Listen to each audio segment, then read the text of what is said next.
Tim, should we tell the listeners how to join the Golf Week Amateur Tour? Yes, of course. We should probably do it now before we forget, though. I agree. It's simple. All you need to do is go to amateurgolftour.net, click the Join the Tour button, and pay your local tour's membership. Thanks, Chris.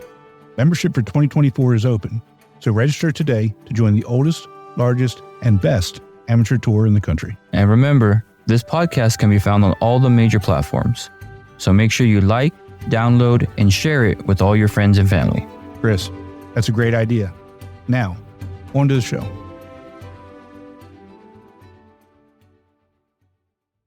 Welcome back, Chris. How you doing, bud? I'm doing good. How about yourself? I'm doing phenomenal. We had our first event since the last episode. I know you had one golf week and one senior, and maybe we'll talk about that a little bit later. But I don't know if you know this, but we had a tour that played in the snow while we were away. The St. Louis tour played, I didn't know that. In the snow. We've played in an event where it started off sunny, and then we got some rain that then turned into hail, that then turned into a tornado warning on the other side of the mountain, back to sunny, all within 10 holes. Oh my goodness. So golf weather is crazy. But I didn't know that people had snow, and honestly, that's kind of cool to be able to play in the snow, see where your putt's kind of going, with the flurries out there. But I'm not a man of the cold. I'll tell you that much. I got the heater and the cart cover, and you name it, I got it. So, I would have withdrawn and gone home. Even if I was the director, I would have withdrawn and gone home. Just shut it down. We're going home. Yeah. So where is McKinney in relation to El Paso? McKinney, Texas. Yep. I want to say it's like South Texas. Okay. I'd have to look it up. I mean, there's so many cities, towns in Texas. This is one of the major ones. It's hard to keep track, but I want to say it's South Texas. Well, I was speaking with somebody today, and it was through a help desk type situation, and we were kind of just waiting for some things to come through. And I asked her where she was, and she said she's in McKinney. I said I'm in Hilton Head right now, and we started talking about the weather. And she said, "Well, here's the one thing I can tell you about the weather in Texas is it's hell. In summertime, it's just hell. It's just hot. It's just hell. Okay. And if you don't teach your kids how to swim, you shouldn't have kids." And I tell you what, that's the first. I started laughing. I said, I've heard it's hot, but I've never heard it put that way. So, but yeah. I just looked it up. It's actually north of Dallas, right above Plano. So about 2 hours north of Dallas. They see all 4 seasons within a week in the Dallas area. I don't know if you remember a couple of years back when all of Texas lost power. It was mainly Dallas and Austin. Like El Paso, we had power. We were good. But my brother lives in Dallas or Fort Worth, and they didn't have power for like a week and a half. Oh, and my.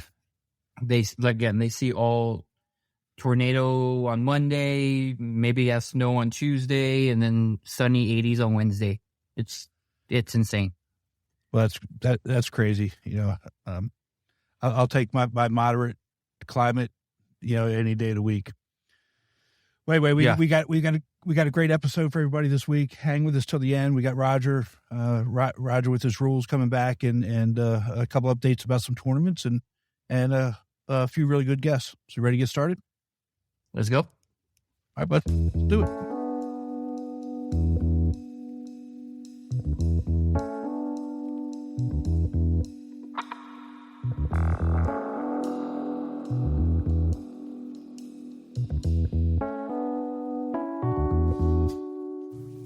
Welcome to the Golf Week Amateur Tour, the podcast. We are your hosts, Tim Newman and Chris Rocha. As the oldest and largest amateur golf tour in the country, we put on individual stroke play golf tournaments that are handicapped by flights in 48 cities across the country. The Golf Week Amateur Tour, where amateurs play like pros.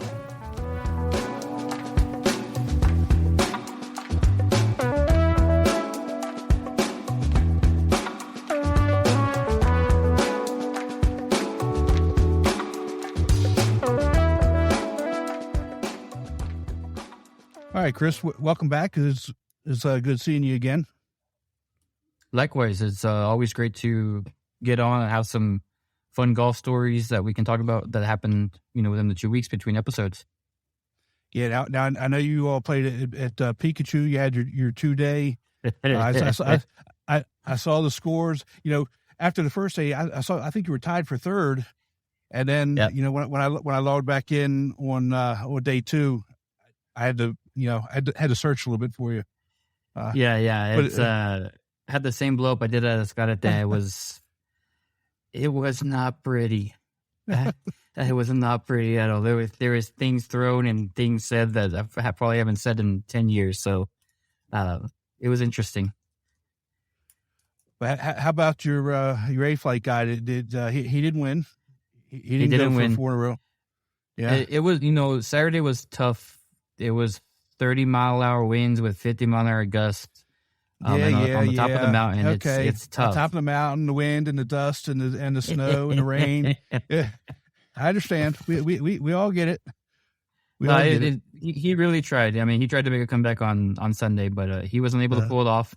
But I mean, he's still looking for trying to get the most wins in a season, which is still out there for him. So best of luck to him and see how it goes.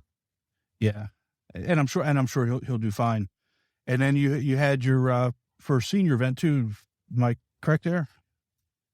We did have a senior event. Yep. That one was. I mean, I know you're going to say something, but it was cold. But we had a good time. The guys, there were some good scores out there. Had 2 new members actually win their flights, and one got moved up. So good. It's good to see new guys coming out and playing with our seniors. Yeah, well, speaking of cold, it actually did snow in St. Louis for their first event, and they got it in. Yeah, I mean that's a little bit too cold for me. If it's snowing, right. I'm going inside. So. Right. We were supposed to have snow. Good thing I can't play because I'm not a senior yet, so I send them off and I go and watch some March Madness at the bar for 4 hours. Yeah, that's you missed Tennessee obviously, and we'll talk about Tennessee here in a minute. But, in Atlanta, we had our first event as well. It was actually a combo event with the Upstate Tour. And, that's pretty much going to dominate this episode. Because we're a national show, I've tried really hard not to be the Atlanta homer. But, this episode, I really think that it deserves a lot of attention. We're going to talk to somebody who walked away with a lot of cash, and I think everybody's going to be surprised at how he did it, and who it was, and what flight they're in. We're also going to have Roger back with us for his second installment of Rules. But first, in our last episode, we talked to Terry Cardwell, who's the father of Tyler, the St. Louis tour director. We talked about fathers and sons, and, it kind of hit me as I was doing the pairings for our first event. Again, the combination tournament with Upstate. We had 5 father-son pairs in this tournament out of 108. I don't know how many, father-sons you have, but, in Atlanta, now I think we have 4. And two of them just signed up because of that tournament. There were 2 new members. Father signed their sons up, which is great. When I was in D.C., we always had at least one. When I was up in Chicago, we always had one. So it's always been small numbers, but to have 5 really kind of stood out to me. Yeah, I mean that shows that golf is something that fathers and sons are able to enjoy together. Sometimes at the young age or as they get older. I mean, that's we've had this conversation before, and that's how you and me kind of started playing golf. So that is actually pretty cool to have that many father sons that come out. I have maybe 1 or 2. I know one for sure. His son's in California, but whenever he's in town, they want to play together. So like we said, we try to make that happen for them because those are special moments that they'll never forget. Right. So what I did, because we had so many, I kind of put together a side Stableford tournament. for them. And let me just tell you who these father sons were.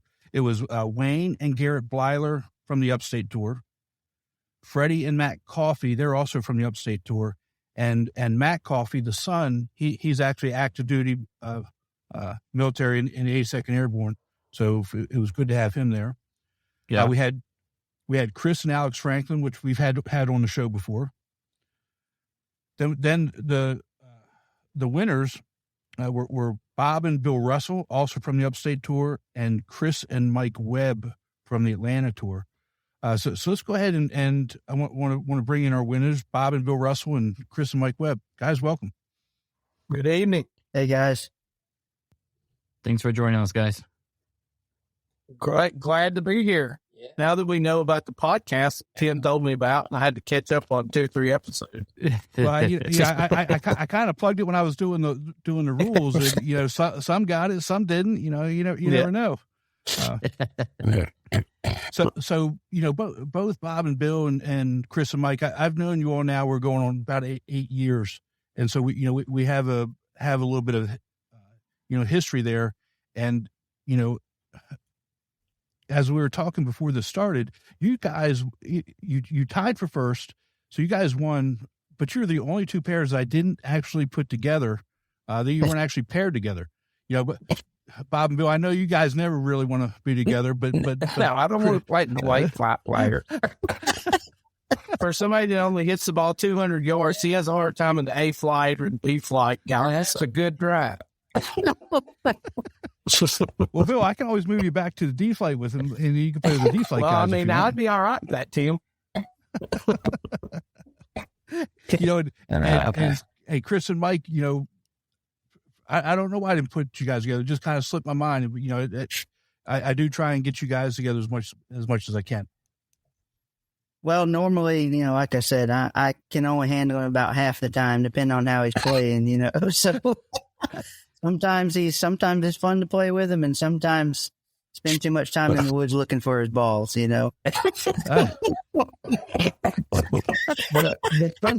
truth is, just so everyone knows, on live on the podcast, Michael doesn't enjoy playing with me because he and I keep score a little differently.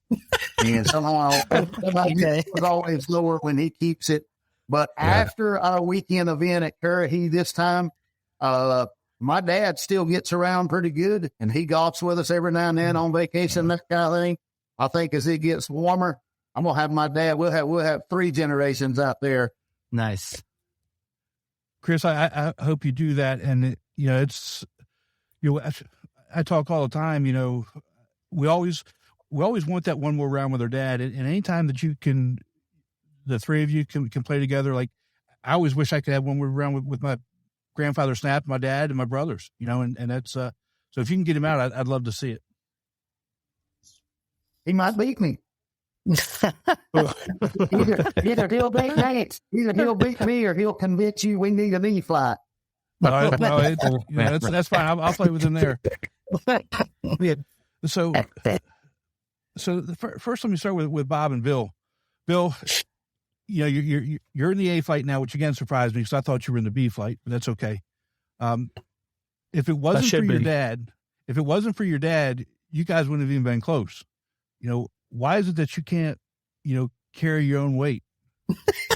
Well, I have a lot more weight I carry around now, Tim.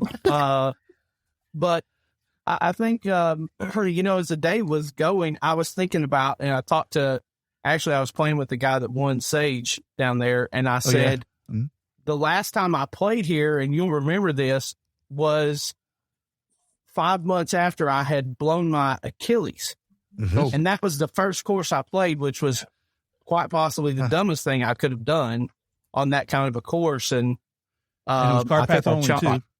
Yeah, and it was cart path only that day too. So, shooting, I think I shot like 96. So I had some redemption Saturday, even shooting an 83. But, I could have pulled my weight. I made 2 birdies at the very end to finish the day out. I put a smile on my face and, ended up, I don't even know where I ended up, to be honest with you, in that flight. But it's always good times at Currahee. I love that course.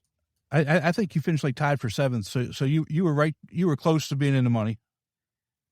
or maybe for 7. Yeah. You were paying 7 places? Oh, I did win money, Tim. I did win money. I was tied for 4th or 1 for whatever it was. I won a whopping $25 for my flight. Congratulations. I'm going to go get myself a happy meal in this later. well, Bob, you know, I know that you weren't feeling too well at the end of the round, but your three bogeys is kind of what put you guys over the hump, and you all finished like -8. That's the best we could do for a Stableford was a winning score of -8. Yeah, I don't know if that's good or bad. If we would just want to leave it there or what. Hey, that's the worst round of golf I ever had, and I've been playing since I was 13 years old. But I'm like Bill, I love that golf course down there, and I'm just over the years I just wore my knees out, and you know when you try to walk a course like it, the guys I were playing with were absolutely great, just fantastic. I think 2 of them were out of the Atlanta tour there. And I told them, I said, guys, if I start holding anybody up, just come down here and get me, put me in the cart, and then we're gone. So, but I had a great time down there. I really did. Crawling around the last few holes. Well, I'm just glad he didn't take a triple on those bogey holes now. Or a double. If he gets a bad shot, if he gets a bad shot, usually he'll go, just pick it up. I'm done. I need to kill him. It just depends how far it's down the mountain.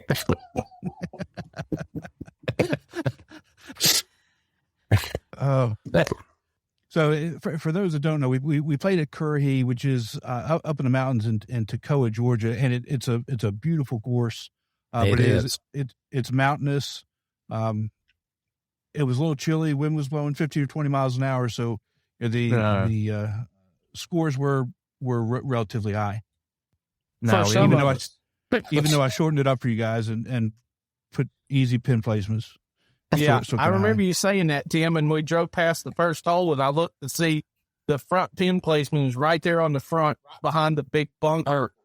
And I thought, wow, that's a great job, Tim, putting it right there on the front.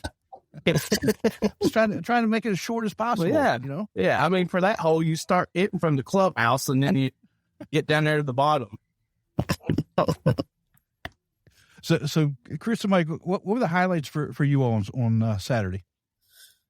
Well, I mean, I've been playing with my dad I guess I started when I was probably 5 or 6, and we did different scramble tournaments and stuff like that growing up, but there was really never anything like this, a father-son Stableford thing. So it was exciting to hear about it because, we were all surprised by it. We didn't know it was coming. And then Jen told us. So we were, I thought it was a cool idea that you guys came up with. And, it might be something you guys want to do, annually or something. If you can get more people to do it, I think it would be a big draw for the tour. Let's take a quick break and hear from our sponsor, Srixon. A great iron set needs more than good looks. It's got to be fast and got to be pure. But good looks never hurt either. The all-new ZX Mark II irons from Srixon.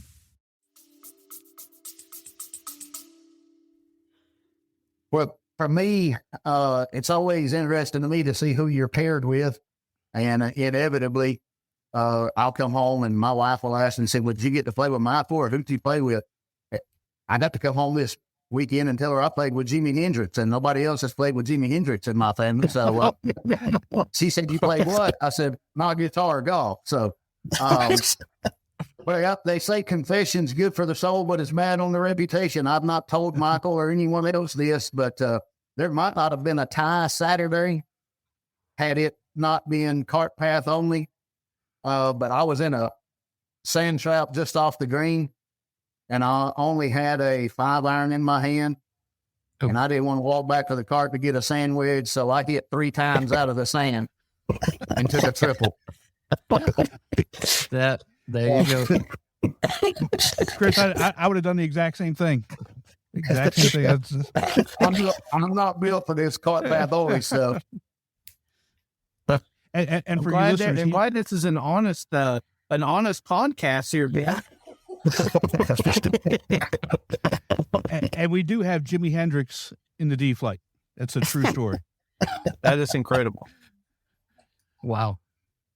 I got a question for the dads at least, because I'm a father. I got 2 little ones, 10 and 7. Playing with your sons, whether it be recreational or in tournaments, what if any highlights or how it makes you feel, watching them hit a good shot, hit a good putt, have you guys had being able to play with your sons? Well, I'll say something about that real quick. As they were younger, Michael started years ago playing. I didn't start playing. I was grown and married, and before I ever picked up a golf club, I thought it was the stupidest sport. Hit a ball and chase it around, look for it. I played football, baseball through high school. Michael comes along, and he grows up on the golf course pretty much. And so it was always neat to see him putt and hit one and go in and all that. But the older they get, the more competitive they get. So now I hate him.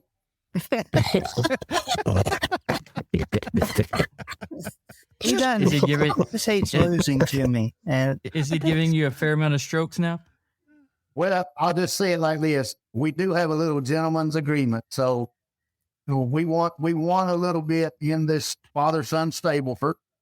He gives it to me, and he says, "Here, take this home to Mom." So, okay. Chris, you trained him right. Yeah. what he's not telling you, Tim, is that it was almost reimbursement because he had paid me in the skins like the last 3 tournaments because I always forget to bring cash. So I'm probably still in the hole as it sits. you are. But who's keeping right? It evens out in the end. That I always look back when the boys. I've got 2 sons. Bill's always loved to play golf just like I do, and we're not.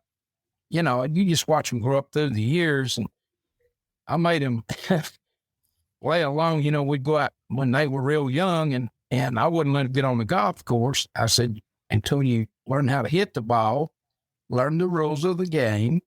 So when you have to kind of do a pace. And over the years, I'm the same way with Chris there. Watching them through the years grow up, and I look back at everything, and I tell you, I wouldn't trade anything in the world. He and I used to be real competitive when I could really play some golf. And he'd always try to beat me, and I'd beat him a stroke or 2, or he'd beat me a stroke or 2. And I'd always out hit him.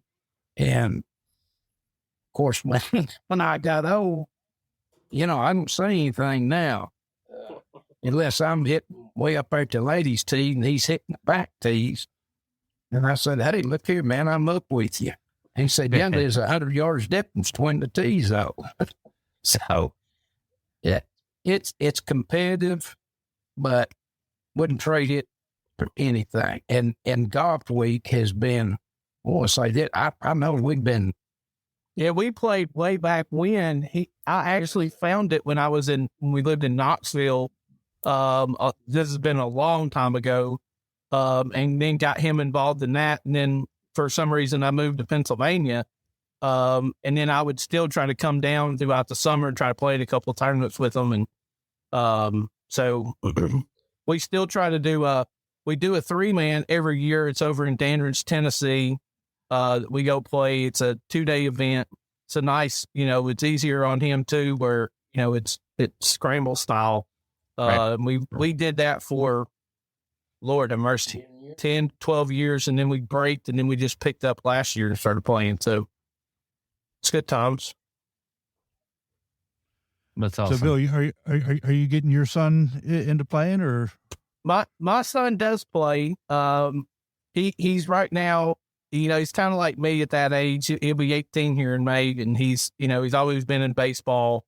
Being a member of one of the country clubs around here, they have a father-son, about every quarter we do that. It's a little 9-hole thing. And so he does play. He's just not as, the competitiveness hasn't gotten to him yet. When he gets out of high school, he's not playing baseball anymore. He'll figure it out that this is a sport that you can continue to do up until you're, in your mid to late 70s. Yeah, like Mel. Yeah. Say it. Mike, forgive me if I'm wrong, but you have a little one, don't you? Not unless I'm not aware of it. Not yes. Okay. Well, I hope I don't, Tim. Well, Chris says I hope you do, but anyway, because then you'll spend more time with him, and he'll win more money from you when you get out. Our daughter does have a little one. That's what you're thinking of. That's our daughter. That's a little. Okay. There we go. Well, Mike, when you do, my suggestion to you is make sure you put a club in his or her hand as soon as they can learn to grab something. Absolutely. Because that'll be, as with playing your dad, playing with your son or daughter there's nothing like it, just like playing with your dad. And so that's right. I only wish those good things for you. Well, because Michael picked up clubs real young, both his sisters, Michael's in between two girls, and both his sisters play golf as well. Not like we do, but they'll go usually on vacation. We all will go together, have a great time. So that's awesome. Yeah, that's awesome. Well, guys, thank you so much for jumping on this. I really do appreciate it. The friendships that we have are, I can't tell you how much I appreciate it. And obviously this is the most I've laughed, at this late at night, in a long time, because I'm generally asleep. So thank you so much. Well, I do want to say one thing, Tim. I've known you for a long time in different tours, and you have always put on a Class A tournament. I'll go back to, and I don't think you're a very humble guy, and I know you don't like to hear a lot of this, but you used to put on a tournament, Memorial Day. It was one of the most classy tournaments, especially for, the veterans of our country, that you took the time and represented them. And then we played golf. But we all knew what the real reason for that tournament was. And you've done that for every tour that I've known you've been associated with. And I'll personally tell you, I really appreciate you. I appreciate our friendship and the things you do for Golf Week in general. Yes. Thank you, guys. I do appreciate it. And no, I don't like, people tell me that stuff. I know. If again, people can't see me, but my face is getting red. Yeah, it is. Gentlemen, I appreciate y'all coming on. Nice meeting y'all. Yes, thanks, Darius. Thanks, guys. Have a great week, guys. Take care, and I'm going to see all of you at Hartwell, right? Arrowhead Point. Not me. Wow. Okay. I got to practice up for that. I got to practice up for that big regional tournament at Sequoia. I may go up just to watch that. Maybe go to the casino. Who knows? Hey, that's another reason why I'm going out. Final Four weekend too. Oh. All right, guys. Take care. We'll talk to you soon. Oh, thank you. Thanks. Thank you. That was a pretty good interview with those four guys, wasn't it? Let's take a quick break and hear from our sponsor, Srixon. ZX Mark II drivers are for major players, major winners, major power. All new ZX Mark II drivers, only from Srixon.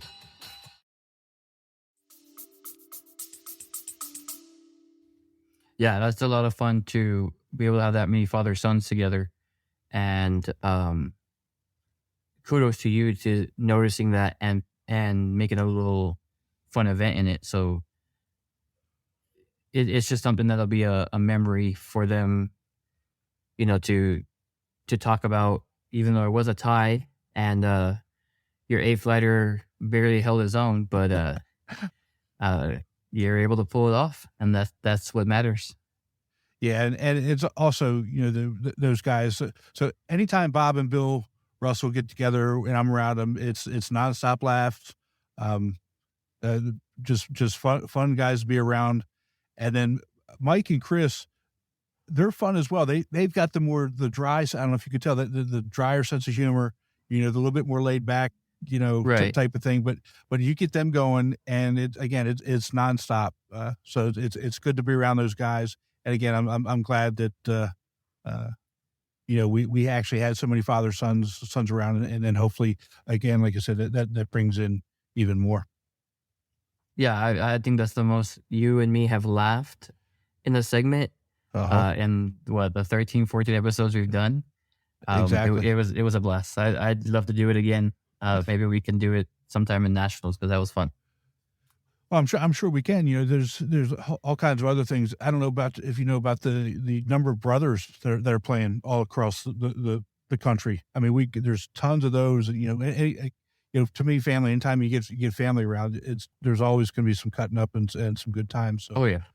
Maybe we can find a bunch of brothers to get on here as well. I got mine. Let's go. Let's do it. Well, I'll ask you about that another time.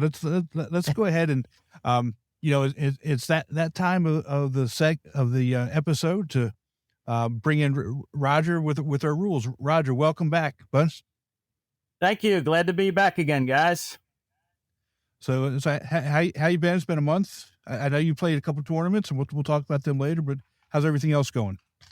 Oh, pretty good. Just keeping very busy. A little bit of golf. Did a half marathon this weekend, so I've been real busy. So, yeah, I'm into all that stuff. Yeah. Well, congratulations. On the half marathon. I mean, thanks. I know. For a lot of people that's kind of a bucket list thing to do, and some of the training that goes into it. So I know it's a challenge, but good on you for doing it. Thank you. Yeah, the whole thing with my daughter interrupted my training a little bit, but it was a beautiful weekend down here. Perfect for running, perfect for golf. So I got it in. It was real nice. Right at the ocean front of Virginia Beach where I'm at. Yep. So it was real nice. That's awesome. So let's go ahead and get it started. We got a question from Dan in St. Louis that I sent you, but and it all stems from a scenario that happened at the Arnold Palmer. So why don't you go ahead and kind of lay it out for us? So when a ball's on a putting green nowadays, it's covered in a couple of rules, Rule 9 and Rule 13. Accidental movement of a ball, no matter how it happens, there's no penalty to the player. You could walk up to your ball and accidentally kick it on the putting green. You could drop your hat on it. You could, any of those, anything like that. The rules now state any accidental movement of the ball, no matter how it happens, there's no penalty, and you just replace the ball and you play from there. And so if you walk up to your ball, though, and the other situation you gave me was someone walks up and they take that ball and they intentionally move that ball, because the example you gave me was that he moved it so that he could see the slope of the green, I think is how you worded it. So if the ball was sitting like kind of on a side hill or something and didn't know how the break was going to be, and they intentionally hit it so to kind of get an idea of how the ball was going to roll. Right. So in that case, that is totally that. So there's a rule that's also in Rule 13, rules about the putting green, and you're not allowed to test the putting green surface by rolling a ball, and that would fall under that rule as long as you did it intentionally, and the way you worded the question to me, it was done intentionally, and you would get the general penalty of 2 strokes. They call the general penalty is a word you often see in the rules book, and the general penalty just means that you're getting a 2-stroke penalty. and you would get a 2-stroke penalty as the general penalty for basically rolling a ball and testing the surface of the putting green. If you did it accidentally, there would be no penalty. And, that brings into, how do you determine was it accidental or not? And that's where you do, rules officials aren't, you can't see everything. You get called to rule situations after the fact, and you get all the facts from the golfer, from the players, and you make your best determination, but it's really the onus is on the player themselves. Golf is 99% of it. You're governing yourself. You're placing the rules on yourself, and there's no rules official right around you. You're not moving the ball in the rough. You're not giving yourself a better advantage. You're not improving your lie. You're doing that all on yourself. Not like other sports where there's always a referee or a rules official around. So in this case, whether it's accidental or whether it's intentional, you would find that out from the player. You would actually have a discussion with the player. Basically, what was your intention here? And you would take observations from the other players as well. Right. In a serious situation, it could be a disqualification if something you did was a serious breach of the rules. But doing that, you would get a warning from the rules official. Rolling that ball on the putting green, you would actually, you could get with the committee. And I'm not the committee. Lyle is our tour director is the committee. I don't make that type of a decision. Yeah. So I'm the same way. If it comes down to that, I'll make the decision, and after hearing from all the players involved, I may end up talking to the pro, get his opinion. But once I make that decision, that's the decision. Roger, so I'm glad you bring this up because it actually happened to one of my members at a visiting event. It was so cold he dropped his putter, and it knocked the ball. And sure, like all tour directors, we received text messages, whether it was a penalty, not a penalty, what do we do? And, answered it right away. But I'm glad I got the correct answer. Not even knowing that we were going to talk about this. That's good to hear. And I hope, our listeners understand the reasoning why and what the intent might be with doing something like that on the putting green. Yeah, it was pretty harsh. It was a harsh rule before if that happened. So it was one of those things that they made a change, and it made sense because, it was an accident. It just brings up like something like that. It's an accident. Now, you're out on the golf course and you take a swing at a golf ball and your intention is to hit that ball. I mean, you were intending to hit that ball. And if you swing and, you whiff at the ball, that stroke is going to count, of course. Right. Even though you whiffed at it. And I've been asked that many times. And, it's like, that doesn't count, does it? I was like, oh, yes, it does. So, but an accident like that, it's not going to penalize you.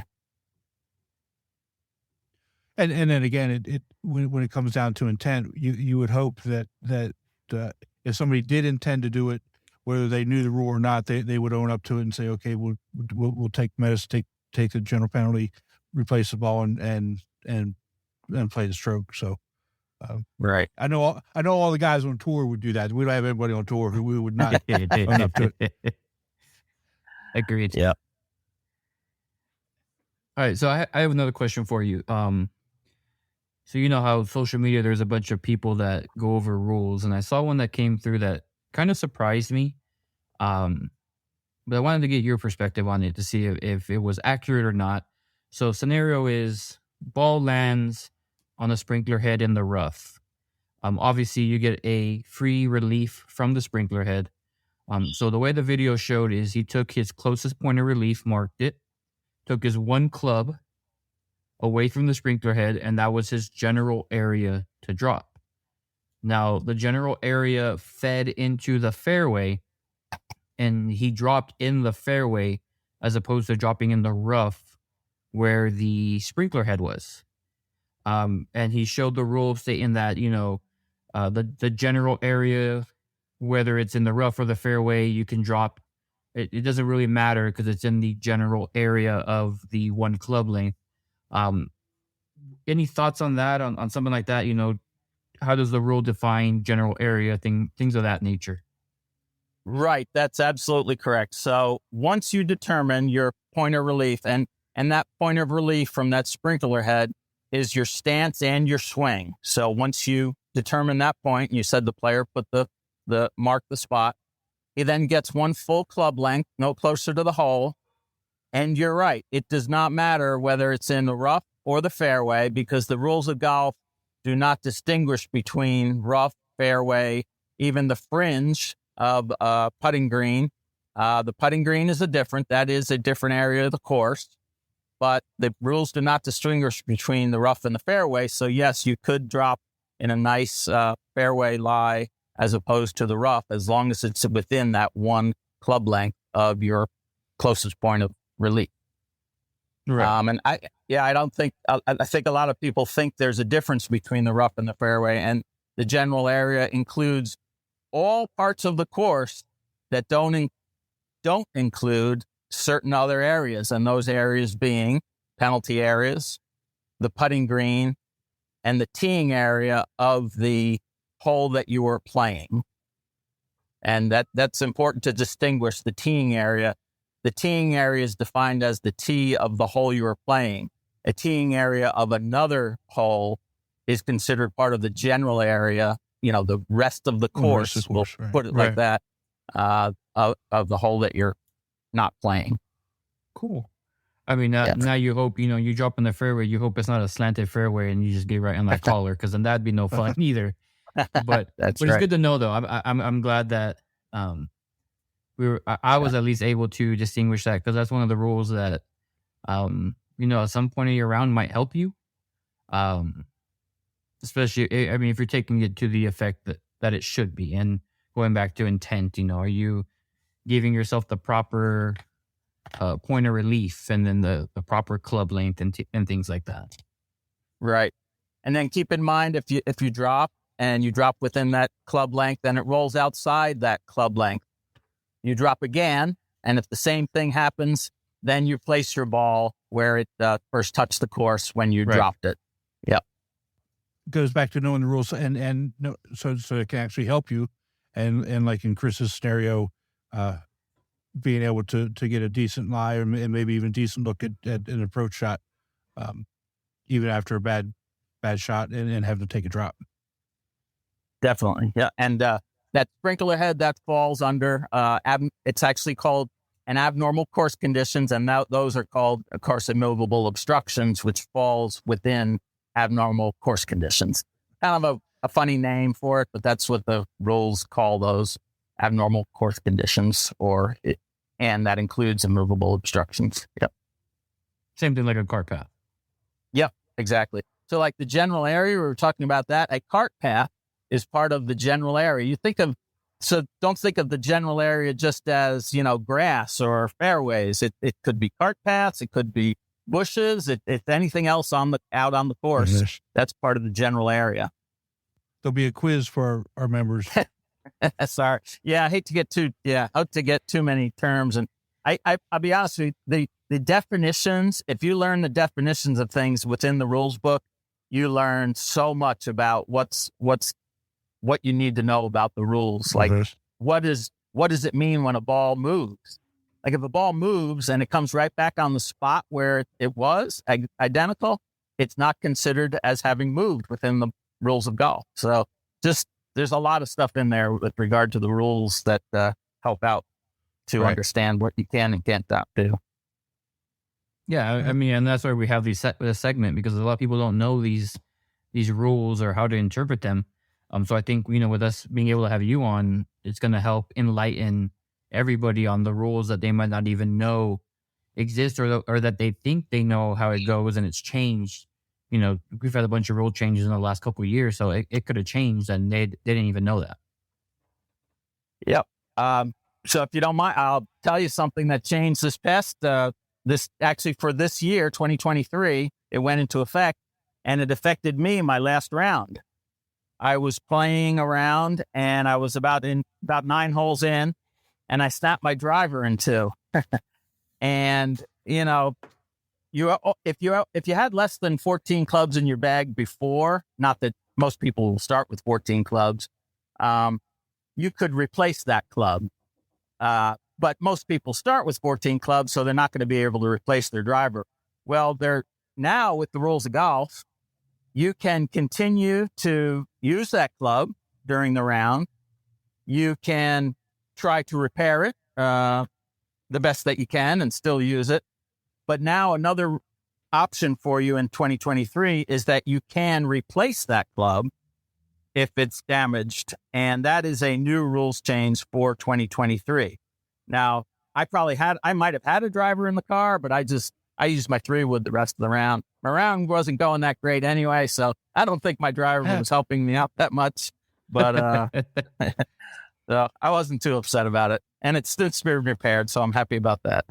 Well, Roger, let me ask you about that. So can you replace it even if it was broken without its normal use? So let's just say that you took it and you smacked it up against a tree. Could you still replace it? Because it was yes. Wow. So that is a rule change. So it was my understanding in the past, if that's how it broke, you could not. So if you smashed it against a tree because you were mad, yes, you could not replace. Okay. If that's what you're saying, no, you can't replace it. Yeah, you still can't replace if you caused the damage intentionally. Yes. Okay. But if you were taking a normal swing and you happen to catch that tree and it broke, then you can replace it. Yeah. Right. Okay. All right. Damage is now, it's very generous now. Let's say you had to hit a ball off a cart path and you scuff up the bottom of your club pretty well. You can actually replace your club because of damage if that's the case, which that's another one. And there's a nice video on that out there. But like a golf ball that gets scuffed, you can't just replace it in the middle of a hole just because it's stuffed. It has to act scuffed. It has to actually like break in two or really be broken. But a golf club, if it gets damaged during the course of a hole, you can replace it now. They're very liberal with that. I'm not sure why they made that change, but that is another change that they made. About that? Yeah. So if even if I only had like a foot left on my shaft of my driver, and for some reason I wanted to use it, I could still use it. You can still use the club in its damaged condition while you're on the course. Oh. So I ended up, like I said, I was halfway out on the golf course. I didn't have an opportunity to go grab another club, so I just played with what I had at that point. Well, I can see some of our guys working now. I'll scuff it up, and I don't like this driver today or this putter today. When we make the turn, it'll be scuffed up at us, so we'll just get new clubs. Right. These guys. Oh yeah. We have a little budget for one of our players because he breaks a club about once a round intentionally. Well, he does it intentionally though, so we're not going to allow him to do it. Oh man. Yeah. These guys. He's one of these guys I would play every day with him if I could, just to see him break a club over his knee. So at this point, it's just comical. It's just like, man, you must have a big golf budget to replacing clubs all the time. Yeah, I used to play with a guy who started cussing in his backswing before he even hit the ball. He just started cussing. And he would start with like 6 or 7 clubs, and people leave clubs all over the place, and he would end up with 15 or 20 clubs in his bag. I'd say, Rich, where'd you get all those clubs? He said, well, I found them. I said, well, they're not yours. Yep. Finders keepers. That's right.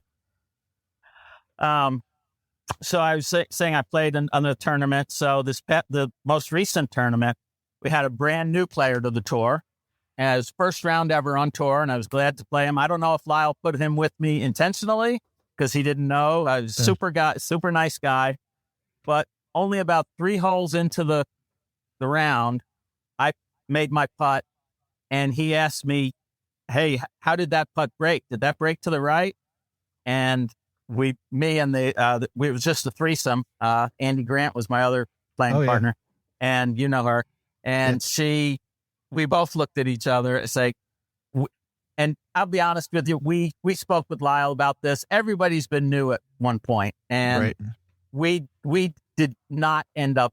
So I should go back and say, giving advice on the course is against the rules, and also asking for advice and asking if a putt breaks one way or the other. That's the same as asking for advice.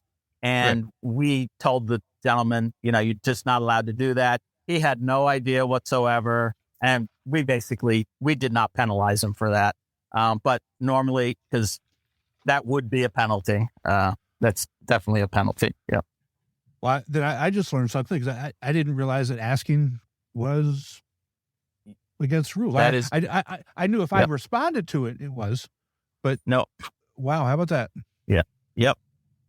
And on an interesting footnote, so let's say you find someone that's following a group. Let's say it's a spectator, and knows one of the players, and he follows maybe the group ahead of them, and he starts giving advice to a player. It's okay for a spectator to say something to a player, but once it's found out that someone else is giving advice to the player, it has to be stopped, or the player will get penalized. Even if he didn't ask for it, once it's found out that that someone is doing that, the player can be penalized if he does not stop basically receiving the information. I don't know how else to put that, but which is So, but asking for advice or giving it they're both rule grounds for a penalty. I never ask for advice because it doesn't really matter for me. I mean, you can tell me, and maybe I'll hit the ball there, maybe I won't. It won't work out anyway, so it doesn't really matter. But it's interesting, some of the things that people when you're playing will talk to each other about, and you say, well, guys, you can't be talking about that. You can't be right. A similar one is you're on a par 3, or really anywhere, asking a player, you've probably heard this one already, but asking a player what club he hit before he hits the ball. You're on a par 3, and you think, is it 8 iron? Is it a 9 iron? And you say, what'd you hit there? You can't do that. That's not you. Now, afterwards, you can discuss it. Right. You can even go and look in the player's bag, actually, and see what club is missing. Not a penalty, but you can't ask ahead of time. That's kind of like advice. Yeah. Yep. Yeah. I mean, there's a story where I think it's with Tiger Woods. I don't remember who else it was, but they looked in Tiger's bag and noticed that I think it was a 7 iron was missing. Tiger hits the 7 iron. It goes right on the green. Playing partner tells his caddy to get a 7 iron, and he hits it over the green. And Tiger goes up there and goes, "Don't ever look in my bag again. You can't hit the shots I hit," and walks off. But I mean, it's that thing, like, you're going to look in that bag, but can you hit the same thing he could hit? Maybe you can, maybe you can't, but Tiger's a different animal at that point. One other happened in the first tournament I played in. A ball, we all saw it go into a tree. It never came out. And we all swore it was in that tree, but the problem was we could not see the ball. And, it reminds me of that Patrick Reed situation where they got the binoculars out. But in this case, we could not see a ball. So that is considered, that just had to be considered a lost ball. And we all knew it went in there. But, it's funny, these things are happening already on tour, our tour. And those are three pretty good ones that, you just don't know what's going to happen week to week. Right. So it's good to be prepared. Yeah. Right. And it sucks that you got to take the stroke of distance on that, but that is what it is. I mean, you have to, if you can't find it, you can't identify it. That's what you got to do. And so you played at the first Richmond event. No, I didn't play the Richmond event. Oh, yeah. okay. No, okay. I missed that one. Yeah. Okay. Well, yeah, I knew that they just started up last week or so, and I'm sure that Lyle's going to have that thing growing and running just like he does with Tidewater. So it's a good market to be in. A lot of Tidewater players went up there. Tidewater players travel a lot. I know this they group do. that I'm in, they love to travel. Boy, they have a good time. And I used to live in Richmond myself, so I probably will hit some of those tournaments. My son is moving up there to go to grad school up there, so I know I'll have a place to stay. So I'll be able to get up to there to go some of the tournaments. Yeah. Well, that's awesome. Right, Roger, thanks so much for spending some time with us, and we'll talk to you again here in a couple weeks. All right. Thank you, guys. I really appreciate it. Hit them straight, and we'll talk to you next time. All right, Thanks, Roger. Bye-bye. Thank you. You know, once again, Roger came through with some really good information. I'm so glad that we found him and he's willing to come on. I mean, I learned something just in the fact that that asking is a penalty, and I did not know that. So there's always information out there that we can learn from, and I'm just so happy that Roger could join us. Yeah, I think adding this segment is what you and me envisioned. Being able to have somebody that can kind of dive deep into the rules. And, if our listeners are paying attention, they're going to learn things that they can use on the course that might even confuse some of their playing partners. But as long as they're within the rules, the general area, no pun intended, then I don't see why you don't use it to your advantage. Exactly. So, well, we look forward to having him back, and again, great questions from our players. Keep them coming. Whether there's rules questions or whatever, you can email me at timnatc@amateurgolftour.net or Chris at El Paso @amateurgolftour.net. And again, I'll always leave those email addresses in the show notes, so you guys can shoot us some emails. So let's move on to some of our tournaments. I know we talked about our Atlanta tournament with our father's sons, but there were a couple other weird things that kind of happened. I want to talk to you about. So when you do skins, do you do birdie or better, or do you do par or better? This year we've been doing birdie or better. I've had one event where no birdies were done, and I don't like carrying it over because not everybody plays every event. So I then went to par or better and had to figure that out on my own. But that was only in D flight, and every other flight we do birdie or better, and we have at least one winner. Especially at my last 2-day major, I think both days in the same flight, there was one winner per day. Okay. Took about $200 a day. That's a pretty good payout. Yeah. I mean, it's not bad. And, it stinks that one of my birdies got cut, by one of my playing partners. So I could have a little piece of that pie, but it is what it is. It is what it is. Well, the whole, we as a tour, we've had the discussion, birdie or better or par or better. And I'm definitely a birdie or better guy. And, especially with the D flight, I try and emphasize that with our guys. I would much rather, pay out, one or two and they get some decent money than $7 here and there. Right. And it's just, again, it's not right or wrong. It's just my opinion. I think the guys like that better. And so one of the crazy things that happened in our first tournament at Curry in Atlanta, it was a joint event with Upstate in Atlanta. We had a D flight player who walked away at the end of a 1-day tournament with over $800 in winnings. A D flight player. Jeez. Think about that. Okay. That's a good round. Or that's a good hole. Well, it was more than one hole. So I mean, just want to be clear. So we had, I believe there were 29 D flight players. Okay. 26 of them got into skins. So, okay. So just think about that. The number from D flight. When I'm talking Champeray, we're pretty much everybody always gets in. D flight, that's not always the case. So you had all but 3 people get in. So the pot was pretty big.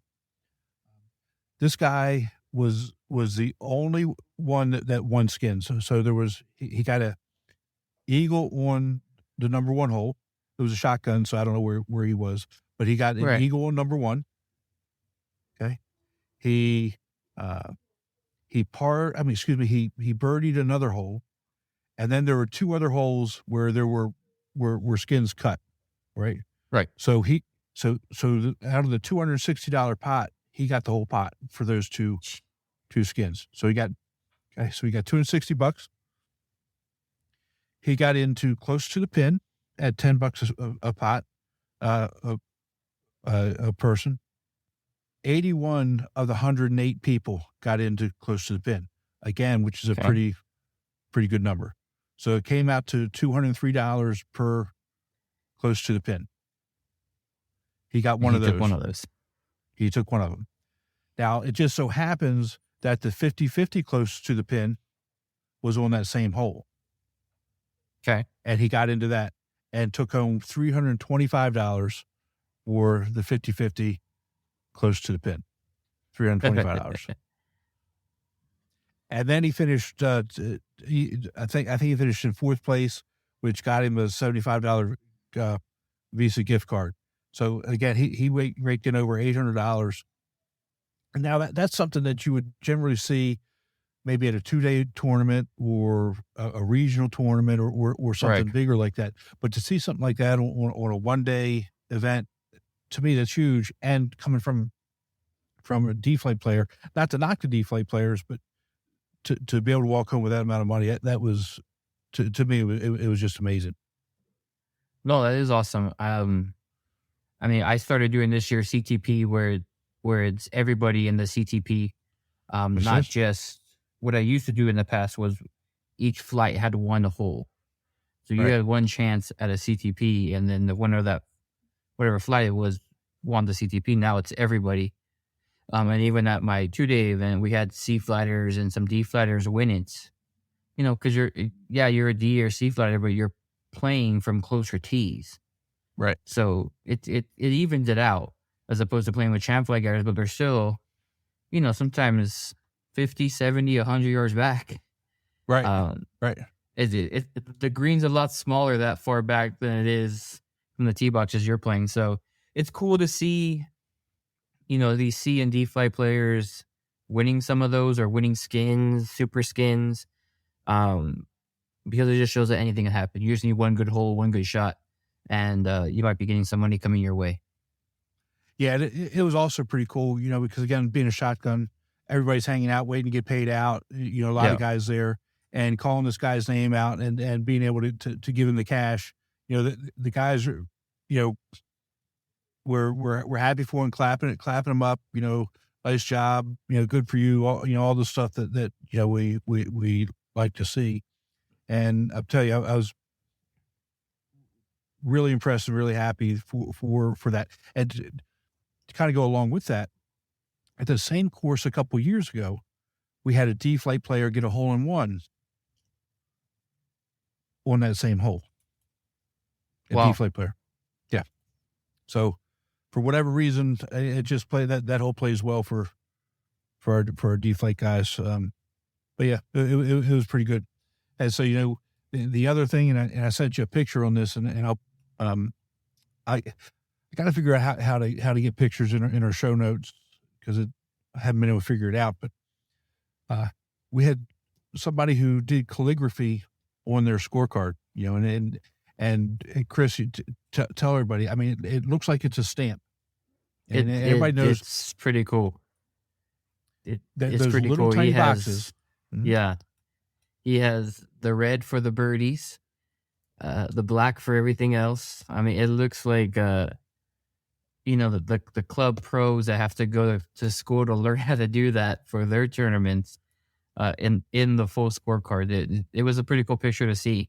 I did ask you though, and maybe you can find out, but if he messes up, if someone gives him the wrong score, how does he fix that? Because I'd be curious on that part.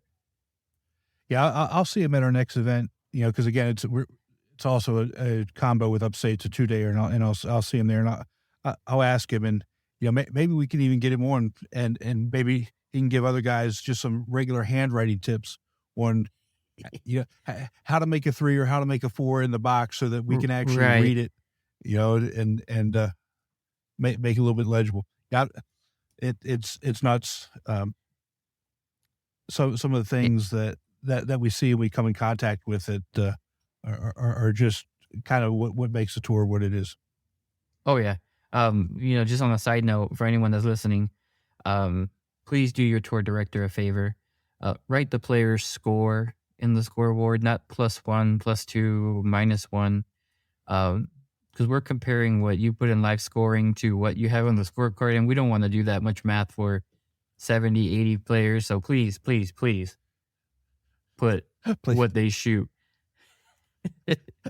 I'm Help us begging out. you. I'm begging. Help us out, please. And if somebody gets a triple bogey, you don't have to put 3 squares around it either. Just put the number. Just put number. Just put the number. So Circle that the as we're reading it down, we can just read the numbers down the line, and all right, we're good. Totals match? No, not really. Okay, that's a math issue. That's not a writing down issue. We're okay there. Yeah. Well, what I tell the guys is that please don't even bother totaling it up because you don't want me making a judgment about you with some of the numbers that come around. You want me to think of you as a smart individual. Don't just don't. Because the computer's going to add it up, and no matter what you say, I don't care what you say, what you add it up to, the computer is going to be right. Right. As long as the whole scores match, we're good. Right. We're Right. good. Exactly. That's all that matters. That's all that matters. Yeah. So you had 2 tournaments while we were away. You had your first senior event, and then you had the event at Pikachu. What tell us how it went? They were good. We talked about it earlier, but we had some high wins for our Picacho Hills event. It's a fun course to play. We won a Ryder Cup there against Arizona. It's a tough course, a community course. Greens were quick. I mean, I'm telling you, they were so fast. If you put it uphill and you didn't make it up to that ridge, it was coming down to your feet or past your feet with the way the wind was kicking up so much. But luckily, it was only for one day and not both days. And the second day, it was a lot smoother. So we saw a lot lower scores. The first day, I think the lowest score we had in everybody was an 87. That's champ through D. Wow. And then, the next day, I think the low score was like 75, 76. So it was nice to see, but had some first time champs there, so it was good. Senior event, we're growing as the tournaments come from last year to this year. We got some new members, some guys that signed up right before the event, so it was nice. I felt bad for them because it was a little cold that morning than usual here in March, but I'm not gonna lie, I was inside watching March Madness while they were out there playing their 18 holes. I wasn't about to ride up with somebody and try to play 18 holes in there, but they had a good time. We had, again, some new members that won their flights. We had one member win and get moved up. But hopefully we keep seeing those numbers grow and those memberships grow on that senior tour, because I think we can have a big tour out here in El Paso. Yeah, I think you can too. Well, it's good to hear. We're having some of those same types of results going on all around the country, and as we're really starting to get into the tournament season, can't wait to hear from other tours how they're doing, and some of their players, tour directors, etc. And get them on here and see what's going on. Yeah, it's fun to see. Even on my day off, I know the Dallas Fort Worth tour had an event. Had some friends out there that were playing, and Arizona's had some events. I'll kind of see where the guys that I know, where they stack up in their events. So it's cool to just go on there and look to see the people how they're playing, how they're doing. Getting ready to go up to Arizona in July to my home course away from home. So I'm gonna have to start that trash talking pretty soon here to build up that anticipation. All right. Yeah. So Dallas, I think they had like another 140 person tournament. Yeah, he sold out second event of the year for single days too. You usually hear sellouts for that many people for a 2-day event, and he's doing it in single days. So if you have a chance and you're in the Dallas area, look up his schedule. He's got great courses on there, and you'll have a good time.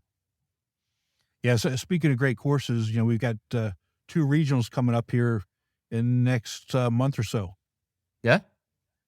I know at least for April, we got some big ones coming up. So April, we've got April 8th and 9th, Smoky Mountain Regional and Sequoia National Golf Club in North Carolina. And then April 15th and 16th, sold out Florida Regional at Innsbruck Resort, playing the Island and Copperhead course. That's one of the regionals I want to make one year. We talked about this episodes back, but I was going to go play that one 2020, and the whole country shut down the day that event was supposed to happen. And I mean, canceling hotels and this and that, 4 days before we were supposed to leave. But one day I'll get out there and play that course. It was fun to watch it. The PGA event that just happened there.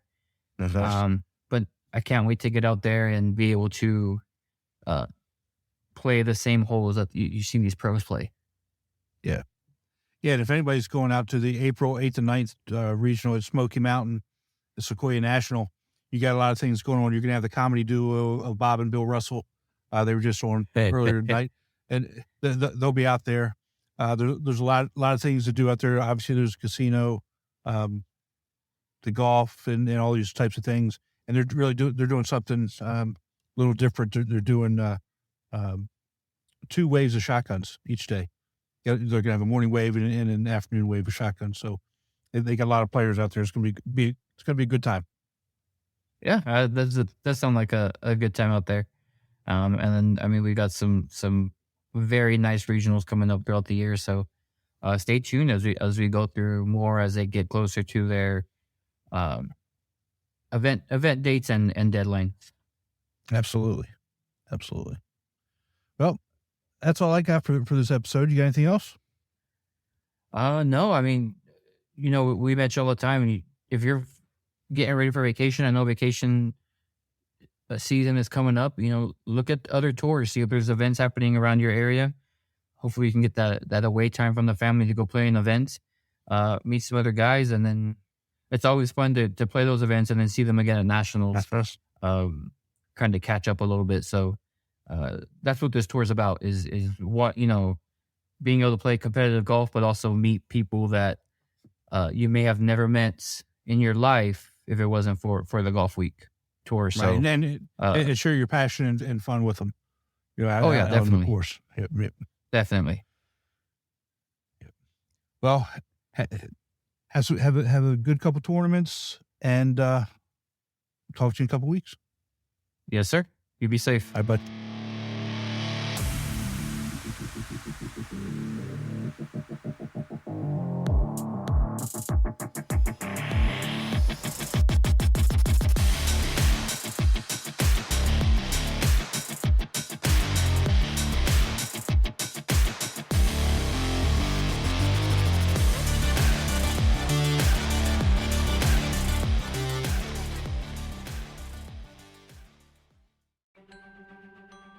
Chris, we didn't do it again. What didn't we do? We didn't say how to join the tour.